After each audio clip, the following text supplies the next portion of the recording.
All right, guys, welcome everyone. Today we're going to have a live broadcast with a professor from the United States, Professor Jim Vincent, and I hope that he will appear here very soon. Everybody is welcomed. Please don't hesitate to ask your questions if you have any. Our broadcast is dedicated to passing interviews in English, namely, we will speak about what kinds of interviews exist, what can a non-native speaker do in order to avoid mistakes, in order to successfully pass an interview, and many other questions. So once again, welcome, dear professor. We're very happy to see you here today.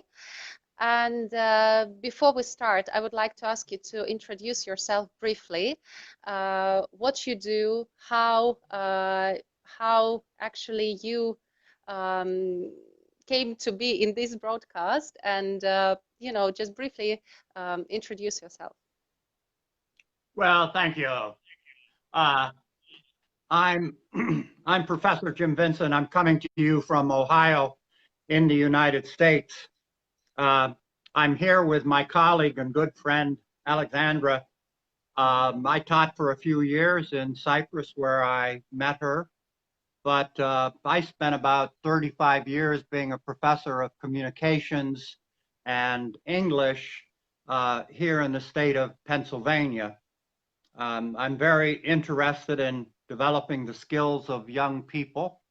And as we know, here in the midst of the pandemic, there's a great opportunity to learn online. And the fact that you're tuning in to such a admirable teacher convinces me that you're probably on the way to success. I'm looking forward to our discussion. Thank you, Alexandra. So do I, and thank you very much for this brief introduction. And I'm sure there are many more people out there who will be interested in our today's topic, because basically it's something that, is quite a big concern of many young people, especially those who are just going to graduate. So without further ado, let me ask you the first question that I believe is going to be quite important. We're speaking about interviews in English, and as you know, today there are numerous companies at the market that employ foreign nationals in the United States, for instance, or other places as well. So according to my experience, many people are afraid of passing interviews in English, which is not their native tongue, because they assume that they will not be eloquent enough. They will not be able to say those things that they want to, just because their language proficiency is not that good. So in your opinion, what could a non-native speaker do in such circumstances? Maybe you have some advice for them.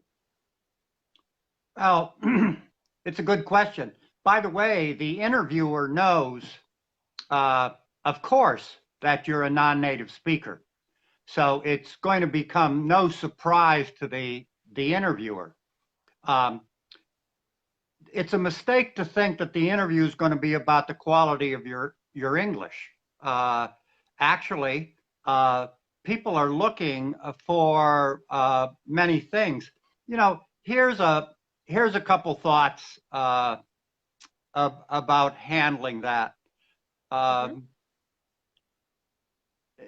In the first place, all of you who speak English as a second language, I congratulate you. It's a difficult task, especially those that come from other language families. The first thing to remember is think before you speak. What seems like a long time is actually a short time. For instance, I'm going to demonstrate. Alex, Sure. That's a good question. And you see, what I'm doing is I'm getting it in my mind what I'm going to say. If you get confused, you know, you should stop and recite the question. If, for instance, and this happens a lot, if, for instance, you don't quite understand, you might ask, could you ask me that again? But remember, the fact that they're interviewing you means they're interested in you. So don't be discouraged. Okay, so the first tip would be not to be afraid of asking a native speaker to repeat his statements or questions, whatever it is. Exactly. Exactly. Exactly. Okay, thank you very much. Thank you very much. It's a really good piece of advice. All right, so I would also want to ask you if, since you are so experienced when it comes to not just participating in an interview as a person who is interviewed, but also being a person who asks questions, you know, I would like to ask if there are any special tricks that people could use in order to sound more sophisticated or more knowledgeable in English. Alexandra, you ask such good questions. You're clearly a very smart woman. Thank you so much. Let me say this.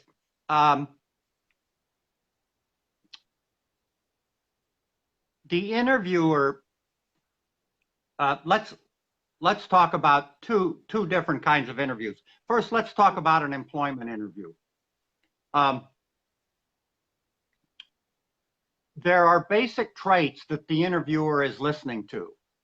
Let me review a couple. Are you reliable and in good health?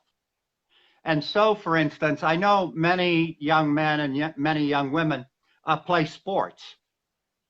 And you might say to yourself, well, I don't need to talk about, you know, being a soccer player or playing basketball. Quite the contrary. If you're an athlete, it means you're drug-free. It means you're not an alcoholic. It means that you're healthy. It means you're going to show up for work. So that's important. Also, the interviewer is trying to figure out, can you get along with other people? So if you say you're in a group, or you're a leader of a group, or you're in a church group, or you're in a mosque group, that shows that you can get along with people, and that's critical. They also want to know, I would want to know, do you deal with crisis? Can you operate when there are difficulties? So if you've experienced a problem, for instance, you've had to participate in a sporting event when you weren't ready, that shows you can handle difficulties.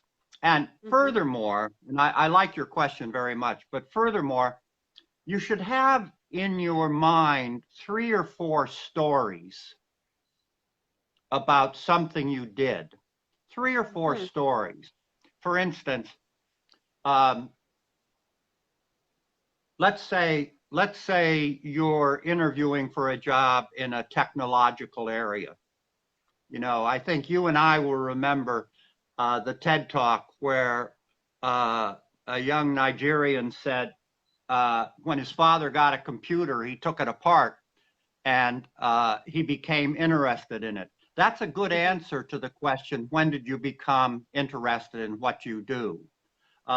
Let's say you're interviewing for a job on television or radio, and you say, I didn't want to be in a play, but once I got a part, I realized how much I enjoyed it. So if you have 3 or 4 stories, you can answer those questions. But I want to reiterate, Alexandra, that when an interviewer asks you a question like, tell me something about yourself, it's not that he or she wants to know about you. It's they want they want to understand how you deal with certain kinds of situations. Now, this is called listening for concerns. Listening for concerns. Listening and that for concerns. means, for instance, I'll give you an example. If the interviewer said, have you traveled? Maybe you haven't, but the interviewer is asking, are you sophisticated enough that if you were posted to London or New York or Nairobi, would you be able to handle mass transit? Could you get along? So listen for concerns, because oftentimes the question isn't about exactly what it is. It's about what are the issues. And again, if your English is good enough, it's not going to be an obstacle. But there are more important issues, such as reliability, the ability to communicate, the ability to deal with difficulties. So that's what I listen for when I interview. And also, a good interview will put you at ease. And it's all right to ask for a little extra time. Is there any particular time for interviews that people try to stick to? Or let's say you as an interviewer try not to exceed that time. Is there anything like that?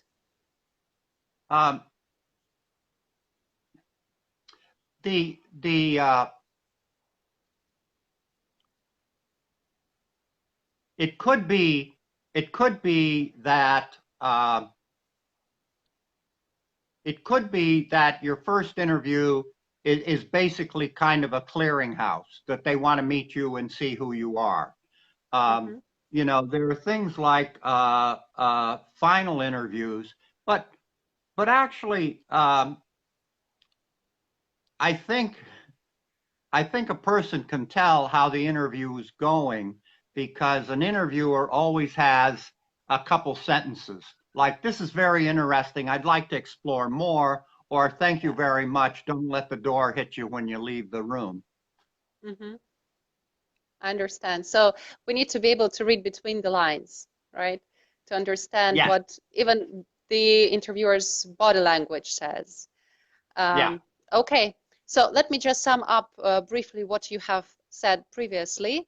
If you want to make a good impression on the person who is interviewing you, don't forget to mention your soft skills, right? Or maybe your experiences that you have had that can be useful for that particular position or the company you're applying for.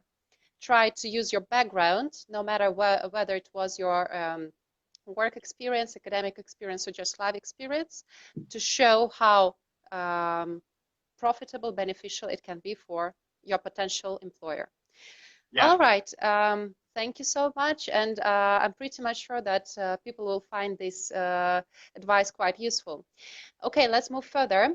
And you have mentioned that there are several stages of interviews. Could you please explain more about it? Like what kinds of interviews exist? And if there are any difficulties between, let's say, having an academic interview when you want to enter a college, or let's say get a scholarship, for instance, and when you're applying for a job? Good question. Good question.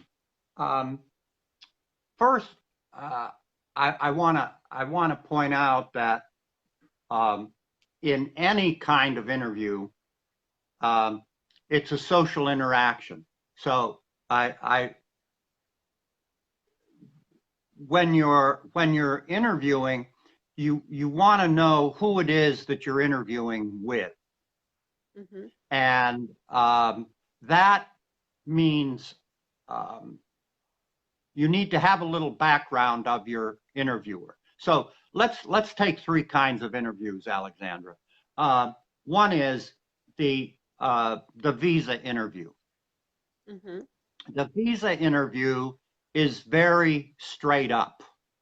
The interviewer wants to find out what your reasons are for seeking the visa. They want to understand your financial status. They want to understand if you have a job or an academic placement. So in that kind of interview, you need to be respectful to the interviewer. And I always say, and you know, you and I have talked about this many times, and I see many of my friends are online. You need to know how to address the interviewer. That is, do they have a title? Mm-hmm. Because if you're interviewing, let's say, the ambassador to the United States, you don't want to call him Jimmy or Tommy or Mary. So in the visa interview, you have to have your papers ready. You need to make sure that what you're saying is what's on the paper, et cetera, et cetera. Now, let's look at an academic interview.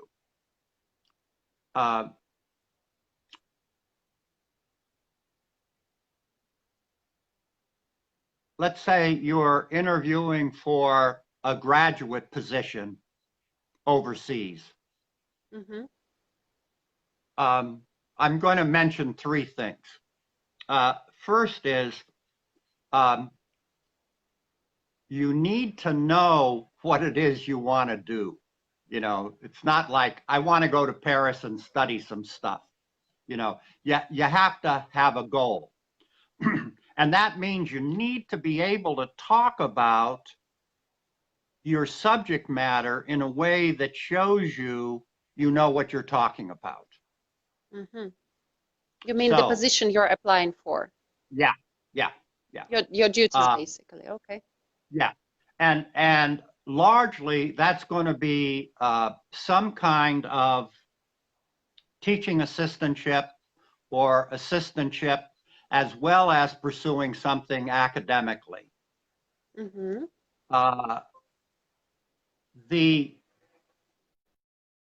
That means let me give you an example. A young friend of mine is going to go to Austria to study mechanical engineering. He needs to know the terms of art of his field. So he needs to mention something like mechatronics or artificial intelligence, mm-hmm. Computer design. So you need to know the terms of art in your field, and you need to know what you're going to pursue. All right. Now, the third issue, you have to show in an academic interview that you understand the process of writing and research and study. So,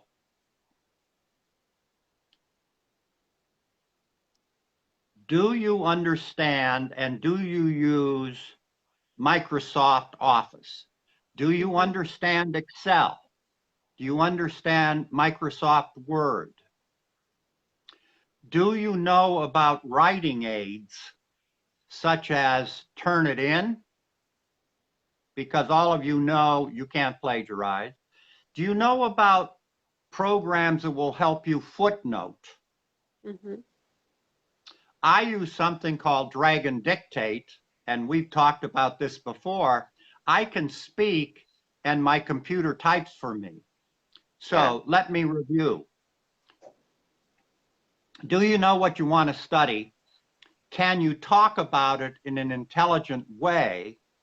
And do you have the mechanical and writing skills to pursue what you're going to do? Now, let me add, if you've written about it or published about it or done a presentation about it, that will help. But mm-hmm. Those are the critical issues in an academic position. And of course, if you have letters of recommendation, it's a good idea to ask your recommender if you can see the letter, because it's a good idea if the recommender mentions something in the letter that you highlight that. So are you saying that we should even bring that letter of recommendation to an interview? Is it acceptable?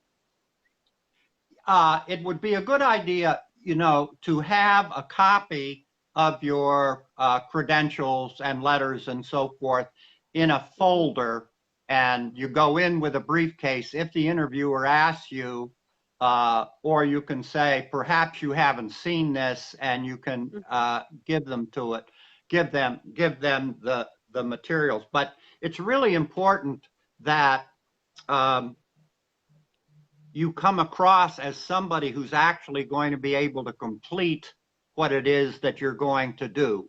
For instance, we all know that speaking a second language is a lot easier than writing a second language. Definitely. Writing's an unnatural activity. Speaking's a natural activity. So the fact that you can speak about your writing ability and that you understand aspects of technology that will help you complete your project is really important. Thank you so much, sir. Really, even I myself, although I have passed numerous interviews in my life, I really find these tips so useful and so helpful. I hope that our audience will also give us a positive feedback. Okay, please, I would like to remind you guys, you can leave your questions in the comment section. As soon as they come, I will try to read them out loud so that Professor can reply. All right, let's continue. So I also wanted to ask you, Professor, taking into account our present situation with the coronavirus, with the fact that so many businesses are actually operating online, online interviews have also become a trend. So I wonder if there is any difference between, I wouldn't say holding, because we're not the ones who hold the interviews, but I mean, as an interviewee, a person who's answering the questions and who has to communicate with your potential employer, you know, through a camera. Are there any tips you could give in order to improve our performance when we have an online interview? Thank you. And when I'm done with this, I would like to say a few more words about a professional interview, because I think it's relevant to what we're talking about right now. Sure. Sure. Let's consider what we're doing right now. We're online. One of the differences, and it's a really good question. It's something I'm very much interested in, because in my country, they're doing a lot of remote broadcasting. And so there are people on television who, like me, are broadcasting from their, you know, I'm in my study. And those of you who've been with me in Cyprus know that I have a lot of stuff. The only clean place in my house is what's behind me, my bookshelf. I cleaned up about 20 square feet and made it look orderly. So what I'm driving at is the audio and video quality is so important. It doesn't matter how good you are. If your microphone isn't good, if the picture is jumpy, it's not going to go well. So you need to work with friends to get a setup and a mic and audio system that's going to work for you. That is absolutely essential. you there. I could demonstrate it, but I won't. Where you put your camera is really important, because if you put your camera low looking up, it looks like your neck is about 4 feet wide and your chin is fatter than the rest of your head. And I know this is silly, but man, if the audio and the video is bad, it's not going to go well. Also, it's easy to get nervous when you're online, and what I said before about there's no harm in pausing to think through what you're going to do, and it's a good idea to record yourself. You know, you can record yourself on Zoom or whatever and see how your setup works.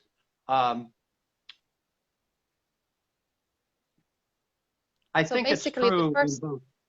Go ahead. Okay, sure. The first advice that you would give is make sure that all technical issues are resolved before you start. Yes, yes.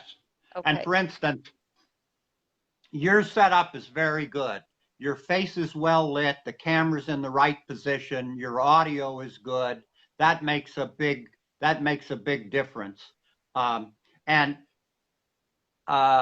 most of us have friends who know about such things. So let's just continue from the very place where we stopped. You spoke about online interviews, and you gave us some tips on how to hold them well. I would like to proceed to the next question, and actually it was one of the comments that we received, and it concerned work interviews, professional interviews as it's written. So let me just quote the question. Which factor is more important in any kind of professional interview? 1, quality of your work experience. 2, quality of your education background. Thanks. Well, the question is from Mr. Kirash. Yeah, I thought so. Here's a thought. Typically, we think of academics and work experience as entirely different, but it's pretty clear in today's world that what you study and what you do for work is similar. So if I were asked that question at an interview, you know, one of the things I would say is there's a close correlation between my work experience and my education. Hopefully that is true.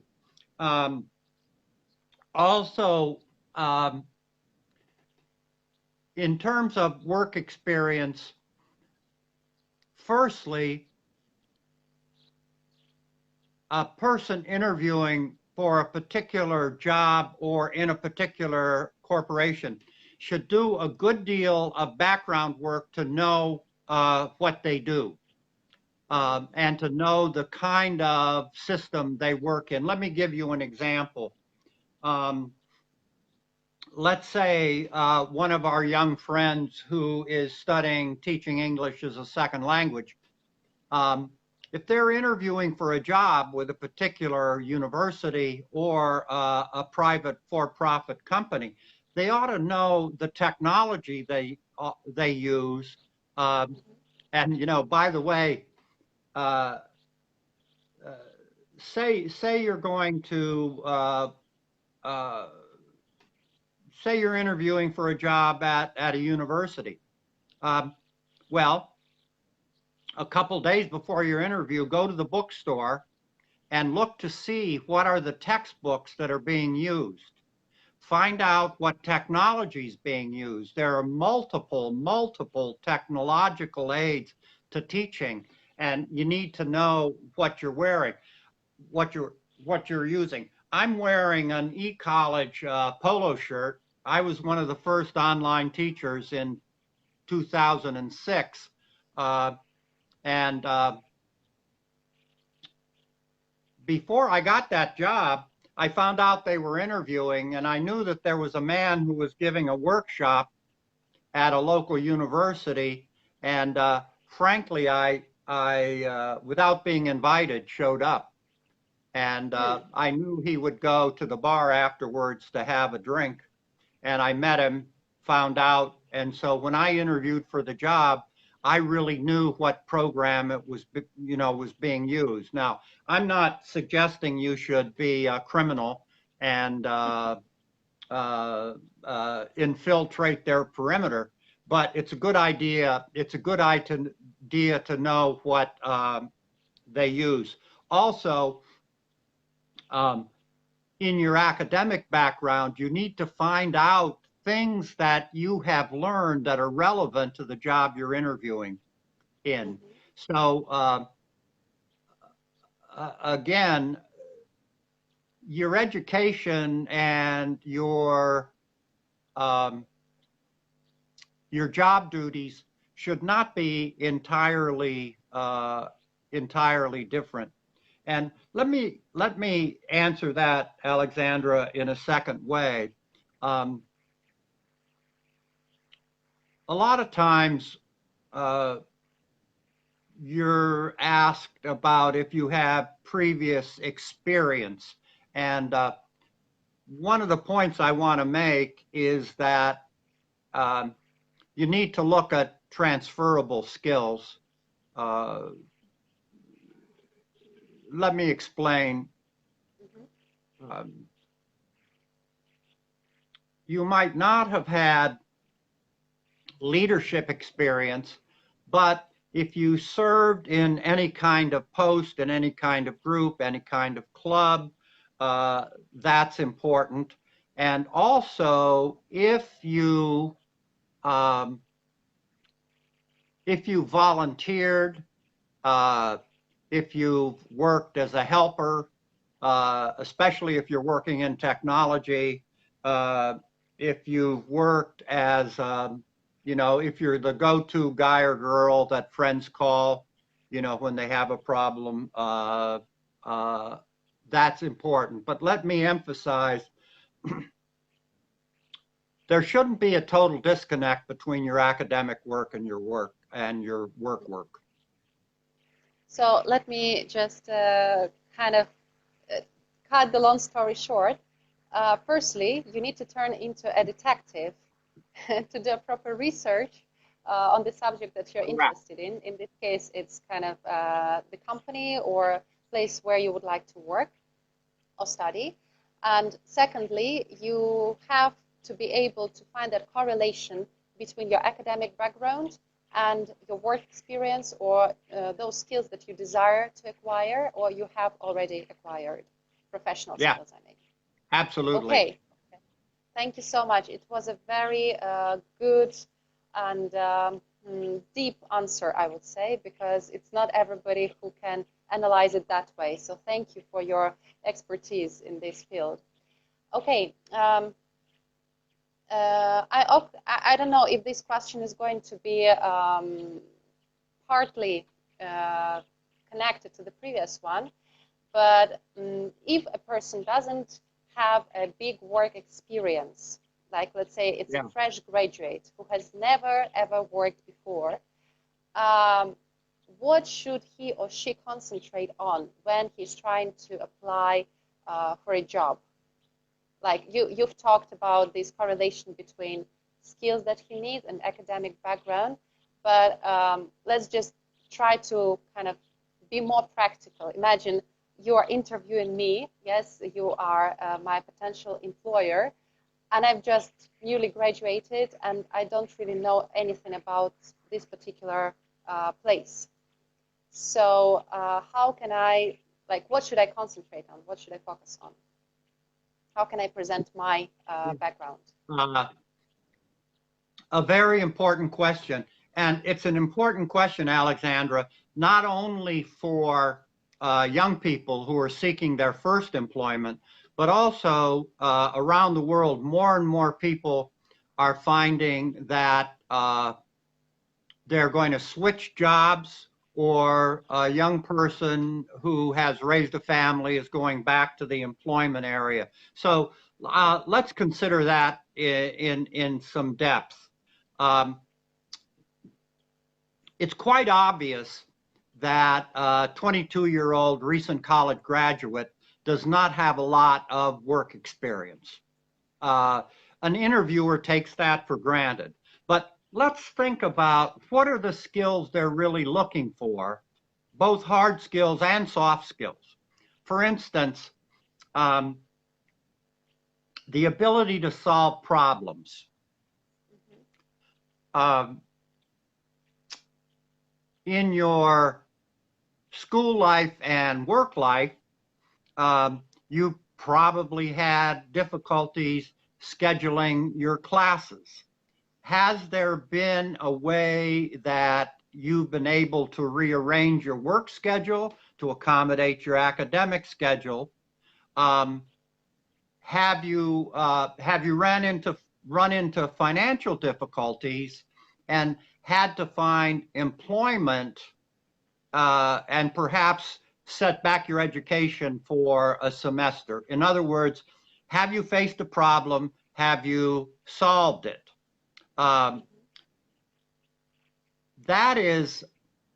That's one way of transferring something you learned in your life to your work schedule.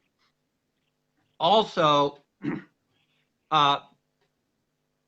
have you worked in a way, have you worked in a group? Yeah, and did you have a position in that group? Did you have responsibilities in that group? Because again, the employer knows that you haven't had, you know, if you're 22 years old, you haven't had 10 years of work experience.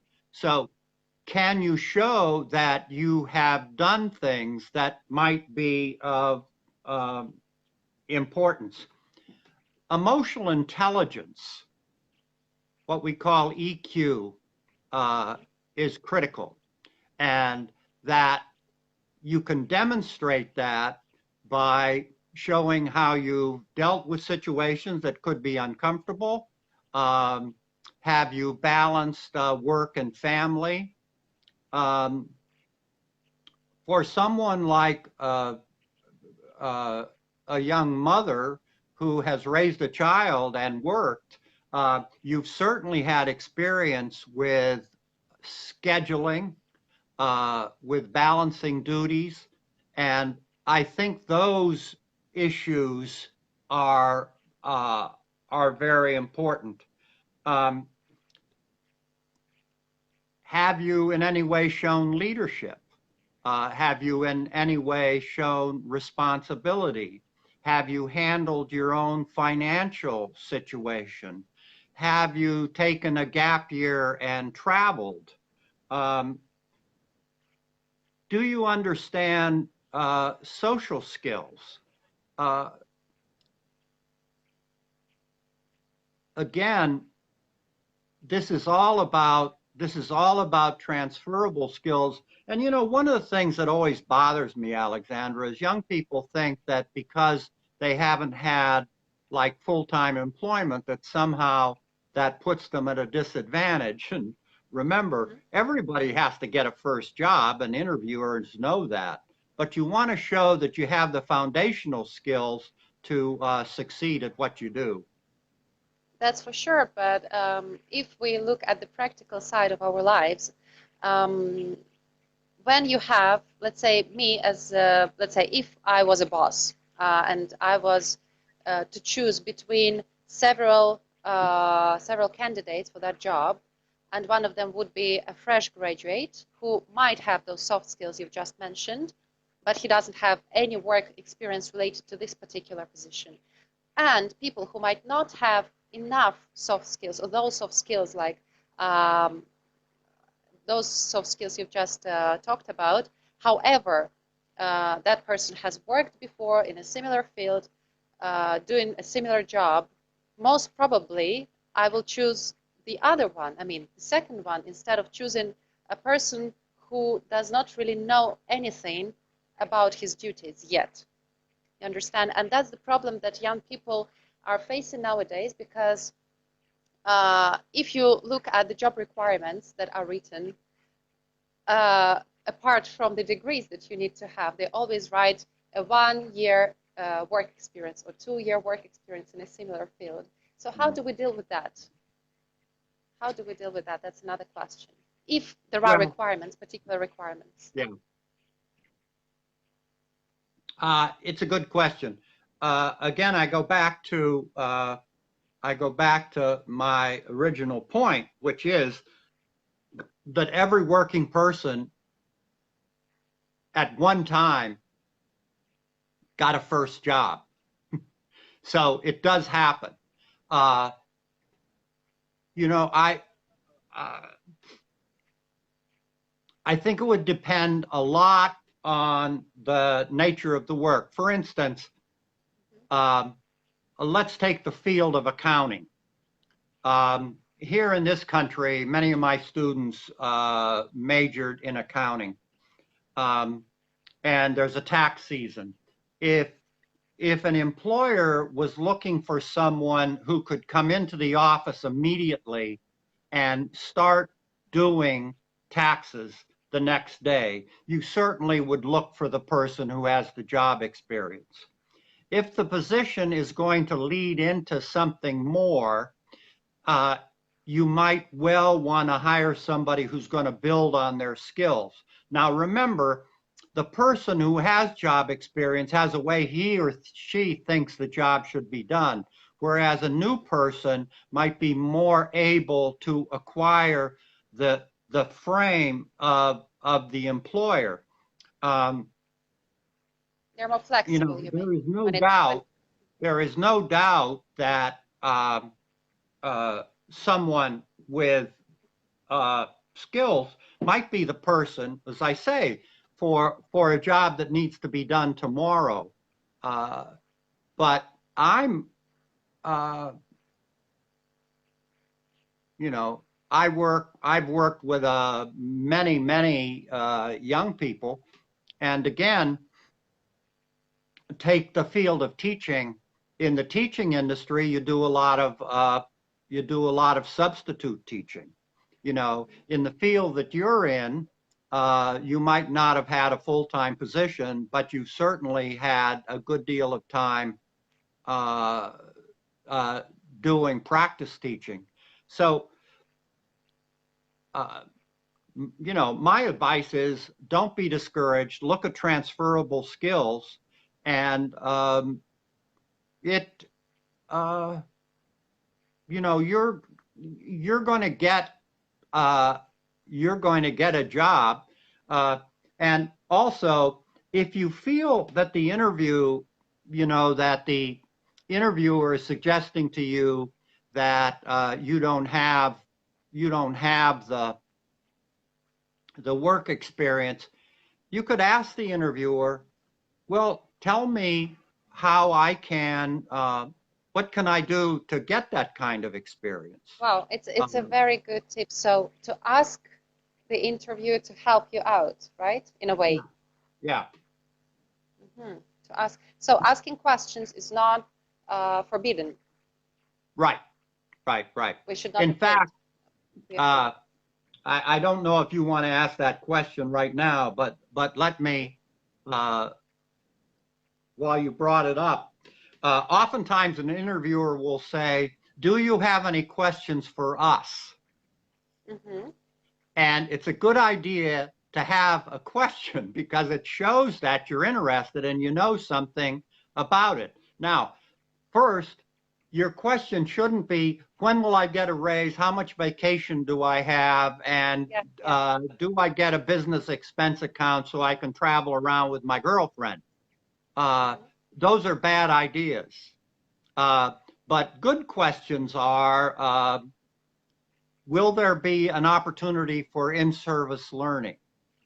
What opportunities will I have for advancement? How can I prepare myself to be a good employee? are there articles or books you would like me to read to prepare myself? So one of the things you can do is act as if you're going to get the job and ask questions that are relevant. And, you know, I know show your so interest. many, yeah. I know so many people who, you know, who don't have questions, but, you know, it goes back to the idea, Alexandra, that preparing for an interview doesn't occur 5 minutes before you walk into the office. You have to go in there prepared and understanding what, you know, what's going on. That's Yes, my definitely. thought. Definitely, I totally agree with you. And since we have already started talking about it, I think it's going to be the last question for today, at least from my side. Maybe there will be some viewers who will have some other questions. So let's speak about typical mistakes.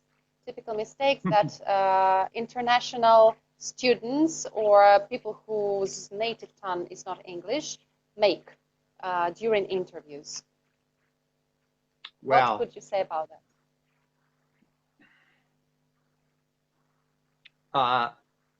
that's a good question. That's a really good question. First, I would say getting confused is a problem. And we all know that sometimes comprehending a second language is difficult. So if a question comes up that has a term of art, for instance, if the interviewer were to say, do you understand double entry accounting, let's say. That might not be a term you understand. And if you try to answer the question without understanding it, you're going to get confused. So you could say, would you ask me that question again so I understand? Or you could repeat the question. But the interviewer knows that if you're a second language learner, second language speaker, that there are going to be difficulties. So one big mistake is trying to go on as if you understood it when you didn't. So there's nothing wrong with asking, you know, the question. Secondly, you need to understand what I said in the beginning, that questions are, the interviewer is asking, is raising a concern. So again, if you're asked a question about how have you been able to finance your education and live on your own at the same time, the interviewer is asking you about financial management. So when you hear that question, you need to think about what is the interviewer really asking. And I think if you think before you speak, you can see that that's the issue. Another issue is that has to do with language. And that is, English is a really confusing and difficult language. For instance, take the word cough and take the word though. Cough and though both end in O-U-G-H, but they're pronounced totally differently. So as you're listening to your interviewer, if he or she uses a word like mechatronics, try to understand that word, because oftentimes there are words that are confusing in a language, and if you're using a word that seems difficult, like inequity or mechatronics, you can ask the interviewer, I'm very interested in this. I want to make sure I pronounce it correctly. So the fact, so many students that I've met think that having English as a second language is a detriment. Quite the contrary. It means that you know two languages. It means that you're able, it's an advantage, not a detriment. I feel kind of, I always feel a little inadequate because I grew up in a monolinguistic culture. So, I can get a cup of tea and a sandwich in France. I can order a hot dog in Germany, and about all I can do in Turkey is get a kebab and, coffee. But your second language ability makes you more advantageous, not less. But avoid confusion, try to understand the question. And again, I see a friend is asking, what can I do if I didn't understand the question completely? Yeah. And let me reiterate that, well, I'll do it. Alexandra, I didn't quite understand what you were asking. Were you asking me what you should do if you get confused at an interview? Is that right? Could you tell me, would you ask me that question again? Okay, sure. And I say the question. So basically you paraphrase the question that was asked in a, how to say, in a more simple way, so that you say it in words that you know and you understand, so the native speaker will be able to say yes or no. Yes, yeah. So what I'm hearing you saying is that you're telling me that I should restate the question in the language that I understand, so that the interviewer will see whether I understand it correctly. Yeah, and I think that's a good point. But let me reiterate: understanding is a two-way street. Words are just suggestions; they don't contain meaning, and you want to make sure that you're getting the same suggestion the interviewer does, that the interviewer is sending. And that not only is important for the interviewer, but it demonstrates to the interviewer how you're going to operate within the organization as a second language speaker. Yeah. That's right. Professor, thank you so much for all these advice that you have given us, for all your tips, your knowledge, and your experience. I'm pretty much sure everybody who has joined us today and who will watch the videos later on a lot. And I do hope that this live stream is going to help them get a new job, a good job, or maybe enter university or get a scholarship. So thank you one more time. If you have anything else to say, please do. Yeah. Well, all I would say is any of you who are studying with Alexandra, you've made a good first step towards success. You're lucky to know her and lucky to have her as a teacher. And, you know, despite the difficulties that we face, there are great opportunities in this world.